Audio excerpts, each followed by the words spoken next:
Bonjour à tous, nous poursuivons avec la deuxième Mishnah du troisième Pérec, Mishnah Bet. Toujours concernant la sainteté d'une synagogue, la Mishnah nous enseigne En mochim betakneset.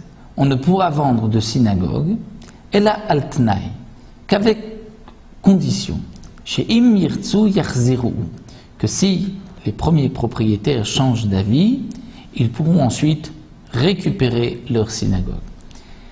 Donc le Barthénora précise, même si on vend la synagogue qui appartenait à un public, à Rabbim, et qu'on la vend aussi à Rabbim, à une autre communauté, malgré tout, de la vendre à jamais, c'est une marque de bisayon, de déshonneur par rapport à la synagogue. Donc on doit toujours poser cette condition, cette possibilité de pouvoir racheter, récupérer la synagogue. Divrei Rabbi Meir, ce sont les paroles de Rabbi Meir.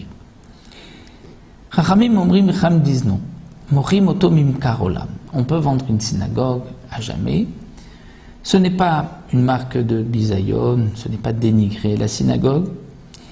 Mais chutz me'arba dvarim. On doit préciser dans le contrat que la synagogue ne pourra pas être utilisée pour une de ces quatre choses-là, c'est-à-dire la mechatz.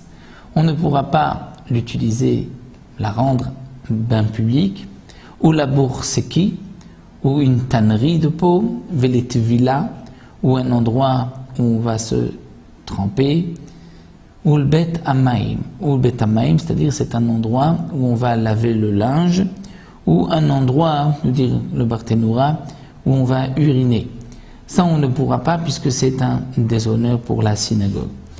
Donc on pourra vendre la synagogue, on pourra ensuite faire ce qu'on veut de cette synagogue, nous disent les Chachamim, mais attention, on doit préciser qu'il y a quatre choses qu'on ne pourra pas, étant donné que il ne faut pas déshonorer la synagogue et lui faire perdre de sa sainteté. Rabbi Yehuda Omer, Rabbi Yehuda dit non, mochim oto leshem chatzer. On vendra la synagogue, leshem chatzer, même pour en faire une cour. Et l'acheteur pourra faire ce qu'il veut de cette synagogue, de ce qu'il a acheté.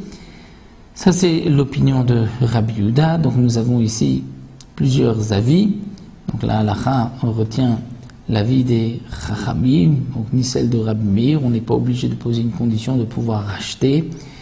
On ne peut pas non plus vendre et dire que l'acheteur fera ce qu'il veut. Il faut préciser dans le contrat qu'il y a quatre choses lesquelles on ne pourra pas changer le motif de cette synagogue. Donc là encore, la Mishnah nous a enseigné une halakha de la synagogue lorsqu'on vend une synagogue. Donc comme nous l'avons vu, c'est la synagogue d'un village qu'on avait le droit de vendre.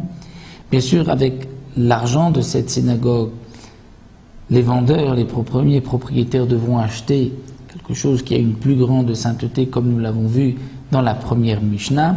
Ici, dans cette deuxième Mishnah, nous avons vu que même si une synagogue est vendue, on ne pourra pas la transformer et en faire ce que l'on veut, un bain public, une tannerie, ça on ne pourra pas. Dans la Mishnah Gimel, nous verrons le din d'une synagogue qui a été détruite, en ruine. Est-ce qu'elle garde quand même sa sainteté? Ça nous le verrons dans la troisième Mishnah.